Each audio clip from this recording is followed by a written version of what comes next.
É bem convidado, André Ventura, neste jornal. Boa noite. Boa noite. Foi claro o Primeiro-Ministro? Bom, boa noite aos nossos espectadores também. Foi claro em desmentir um problema que eu penso que a maior parte da população sente. Eu, no meio do debate, enfim, eu procurei também que as coisas não extravasassem, disse-lhe que não achava bonito estar a fazer, enfim, piadas, eu percebo isso nas redes sociais, no Parlamento, causou-me alguma estupefação. Estamos a falar de populações muito afetadas, com comunidades ciganas que vivem perto da sua zona de residência. Temos visto vários episódios na Figueira da Foz, em Moura, em Porto Alegre, em Pombal, em vários casos. E o Primeiro-Ministro hoje o que me disse simplesmente foi: eu acho que não há nenhum problema com a comunidade cigana. E, portanto, temos aqui uma diferença intransponível. Aparentemente, eu acho que há factos e elementos que mostram que precisamos ter uma abordagem específica a este problema e não simplesmente dizer não há problema nenhum, nós não vamos fazer nada e vamos continuar a tratar as coisas por igual quando elas são diferentes. Portanto, António Costa optou por pegar num jogador de futebol para fazer valer a sua posição, mas sabes, José, eu acho que os portugueses distinguem isso muito bem, portanto não estou minimamente preocupado com o que Mas há aqui pensam. várias questões que estão em causa. A questão do racismo ou discriminação da etnia, e nem sei se posso dizer isto assim, com as restrições que há quando se aborda este assunto, mas o que queria dizer é o seguinte: não seria mais fácil propor um plano de confinamento específico, não especificamente para a comunidade cigana, mas para comunidades onde o risco de contágio é maior por razões até de tradição? Porque isso não acontece só com a comunidade cigana, não é? Claro. Zé, claro que era mais fácil. A questão foi que, como tu sabes, o Chega, desde a sua origem, desde a fundação, desde as eleições todas em que participou, que não foram muitas até agora, alertou para este problema que é, há várias comunidades com questões, com problemas, sejam eles de várias ordem, de incumprimento há várias, e a comunidade cigana não é a única.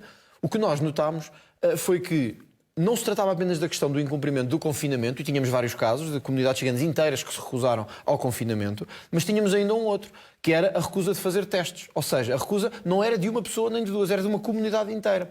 Nós não encontramos isso noutras comunidades em Portugal. É esta dimensão com este padrão. Começamos a notar outras circunstâncias. Por exemplo, os casamentos foram proibidos. Onde é que a PSP teve que intervir nas últimas semanas em casamentos? Claro que isto passou a conta-gotas, mas foram casamentos, estou-me a recordar de um em Pombal, de casamentos também relacionados com a etnia cigana. Isto não é nenhum ataque à etnia cigana, é perceber que há aqui especificidades que o Estado ou aborda-as de forma direta, ou passa a ideia aos outros cidadãos um bocadinho como o 1º de Maio, que é, a lei é, mas não é para todos. E, portanto, nós não aceitamos isso. Eu aceito quando me dizem assim, não é a única comunidade que tem problemas. Não é, com certeza, não é a única comunidade que incumpre as regras, não é. Mas há um padrão generalizado que eu acho que a maior parte da população portuguesa reconhece como geral. Não serão todos, não são 100%, mas quando nós queremos abordar um problema, não o fazemos necessariamente para 100%. Há um problema com uma comunidade. Mas não se pode dizer que é uma discriminação negativa, de facto, porque realmente, então ontem tivemos, por exemplo, uma reportagem que até para oferecer à comunidade muçulmana da Amadora oferecer alimentos, se criou ali uma confusão e, de facto, um risco. Ao falar especificamente da comunidade cigana, não estás a criar uma discriminação negativa sobre uma comunidade? Eu tenho noção de, quando falo especificamente da comunidade cigana, que isto gera não só fere suscetibilidades, como gera problema. Mas o que eu sei, Zé, é que a conversa do há um problema genérico e afeta várias comunidades, há 45 anos que nos deixa na mesma situação. E, portanto, eu prefiro começar a olhar para um problema e dizer há um problema com a comunidade cigana, com esta comunidade, e eu quero ajudar a resolvê-lo. E, portanto, porque não... sabes como é que se resolveu a questão dos testes em várias comunidades? Teve que ser com recurso a mediadores entre a comunidade cigana e o Estado. A maior parte das pessoas não sabe isto, mas se calhar fazia falta fazer um maior investimento nisto, especificamente para as comunidades ciganas. Isso não faz falta noutras comunidades, faz nesta.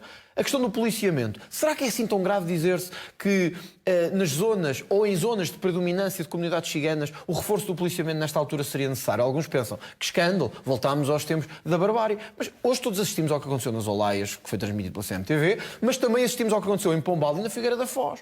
E, portanto, nós podemos dizer assim, não há problema nenhum, não vamos fazer nada, vamos tratar tudo por igual. Não é igual. E, portanto, eu posso estar enganado. Agora, não me podem obrigar a mim e ao Chega, que neste momento eu represento, a ter uma opinião diferente. Ou dizer que é racismo ou xenofobia. Quando, neste caso, eu entendo que ter uma abordagem específica, um plano específico, até ajudaria a própria comunidade. Porque isto está a criar...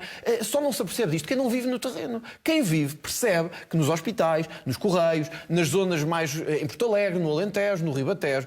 no Norte, na Grande Porto, isto está a criar um enorme sentimento de revolta às populações. E o que aconteceu na Figueira da Foz, né? E a CMTV esteve lá desde o início, o que tu vês é que aquelas pessoas estão ali a protestar, estão exaustas, já não acreditam no Estado de Direito, não querem saber, querem resolver os problemas. E nós estamos há 45 anos a dizer, não há problema nenhum, temos de tratar todos por igual. Hoje o Primeiro-Ministro disse-me, estão cá, a comunidade cigana está cá há 500 anos, são tão portugueses como nós. Mas alguém colocou isso em causa?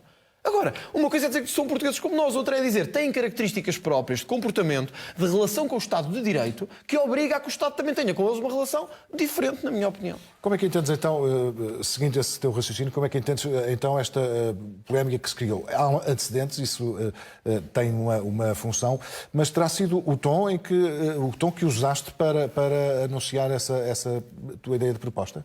Não sei, Zé, às vezes sinto, honestamente. Eu tenho imensa gente que me apoia, tenho imensa gente boa a trabalhar comigo no partido, no Parlamento. Às vezes sinto, quando falo especificamente destas questões de segurança, de justiça, neste caso da comunidade cigana, que parece que há dois países, honestamente.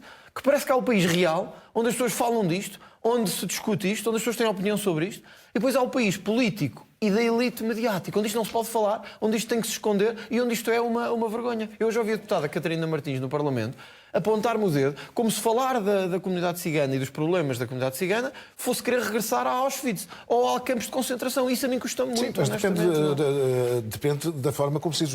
O mesmo conteúdo pode ser anunciado de várias maneiras. Por exemplo, poderia colocar estas palavras na tua boca. Vamos apoiar a comunidade cigana a melhorar a sua integração na sociedade. Nunca estou a ouvir dizer isso. Mas já o disse várias vezes. Né? E este plano é também nesse sentido. Todas as vezes que eu tenho dito alguma coisa sobre a comunidade cigana, pensam, porque imediatamente há interesses políticos por trás disto para me atacar, que o que quer é ofender a comunidade cigana, que não gosto da comunidade cigana, e não tem nada a ver com isso. Eu gosto tanto da comunidade cigana como de outras. Eu estou a trabalhar como político. E como político eu identifico um problema. Várias vezes eu disse, por exemplo, que a questão dos casamentos, agora pegando noutra coisa, os tribunais não estavam a ajudar quando permitiam que estes casamentos com menores continuassem. E os tribunais, muitos deles, outros não, felizmente, continuaram a aceitar que se chamasse isto de tradição. Se fosse noutra comunidade qualquer, isto era imediatamente, acabava-se com isto. Porquê é que não se faz com a comunidade cigana? O mesmo é o que eu tenho dito em relação, por exemplo, à frequência da escola por parte das mulheres ou por parte das miúdas, ou ainda à questão do policiamento. Eu acho que as imagens que passaram hoje na CMTV, mas que se nós fôssemos fazer um trabalho permanente, provavelmente teríamos todas as semanas. Será que custa muito perceber que nestas comunidades há uma relação com o Estado de Direito diferente? E, portanto, o que tu viste hoje à volta dos polícias eram pessoas que não respeitam a polícia, não respeitam a autoridade, porque não estão ligados ao Estado, não têm respeito pelo Estado. E quando é assim, o Estado só tem dois caminhos. Olha para o lado e diz, isto não é problema meu, vou tratar todos por igual porque é politicamente correto, ou então diz, não, há um problema com a comunidade cigana, eu vou tratar dele de forma diferente. Não é mais dura nem menos, é diferente. E hoje ouvi o António Costa, o Primeiro-Ministro, dizer-me que para ele não há problema nenhum. Tenho pena, mas eu vou continuar a lutar por aquilo que acredito. Esta questão levou a uma troca de não diria acusações, mas de... Enfim, uma conversa com o Quaresma, digamos assim, que é cigano. E num desses momentos tu escreveste que ele devia estar calado para não se meter na política. Arrependes de ter dito isso, sendo que isso pode ser interpretado como tentar calar a expressão de uma pessoa? Evidente, não era esse o sentido que eu queria dizer, Zé, e ainda bem que eu o posso esclarecer aqui. O que eu queria dizer é que um jogador no ativo que nos representa a todos na seleção, não é por ser jogador de futebol, é por nos representar a todos na seleção nacional, não deve dizer chega de André Ventura, ou chega de António Costa, ou chega de Rui Rio, ou chega de Catarina Martins. E eu estava-me a referir especificamente à expressão que ele utilizou na rede social dele, de dizer chega ao Chega e ao André Ventura, porque é interpretado como um jogador que nos representa a todos na seleção nacional, ao mesmo tempo estar a dizer que chega de um partido ou chega de um político. Seria o mesmo que eu, enquanto deputado, propor na Assembleia da República quem é que seria o campeão nacional para este ano. E toda a gente sabe de que clube é que eu sou. E cairia ao Carme e a Trindade. Mas como é ao contrário, já não há problema nenhum. O que eu quis dizer unicamente foi que quem nos representa a todos na Seleção Nacional deve evitar tomar ou tornar públicas expressões que sejam de rejeitar um partido ou uma pessoa, independentemente das suas próprias razões. Porque passa a ideia que não está a assumir a sua condição de jogador de Seleção Nacional, mas que está a envolver-se na política partidária. Porque a questão não era a opinião dele sobre a questão, que tem todo o direito de a ter, e que, como eu tenho a minha, é o Chega do Chega e o Chega do André Ventura. E eu acho que isso a um jogador da Seleção Nacional não é positivo. Obrigado por ter vindo. Obrigado pela oportunidade.